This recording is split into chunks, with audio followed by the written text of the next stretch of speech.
जब आईपीपीज़ की हमें ज़रूरत थी मियाँ साहब के दौर में, जब उन्होंने बिजली का मसला हल किया बकौल नून लीग के, तब आईपीपीज़ जो थे हमारे पास, वो अगर ना होते तो तब तो मसला और बढ़ जाता, और तभी उनको बहुत ज़्यादा फ़रोग दी। 94 की डेफिनेटली पॉलिसी है, बट कैपेसिटी चार्जेस ये जो बात कर रहे हैं, वो कह रहे हैं जब ये लॉन्ग टर्म कॉन्ट्रैक्ट्स खत्म होंगे आईपीपी से, तब हम इस चीज़ को बाकायदा शुरू करेंगे, और इसके लिए कुछ सॉफ्टवेयर भी उन्होंने बनाया जिसके अंदर होलसेल मार्केट जो है उसके अंदर ट्रांसपेरेंसी रहेगी। तो ये तो नेगेटिव चीज़ तो नहीं है, तो अच्छी चीज़ है कि हर डिस्को के पास अपनी एक राइट होगा जी कि हम इतने पे खरीद के आगे इतने देंगे।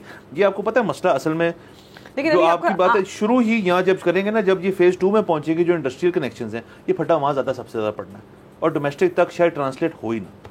लेकिन आपका मेन प्रॉब्लम क्या है इस चीज़ से? मेन प्रॉब्लम ये है कि यहाँ पे क्योंकि कंटिन्यूटी ऑफ पॉलिसी नहीं होती, हर हुकूमत आके बिल्कुल उखाड़ के कुछ नया शुरू कर देती है।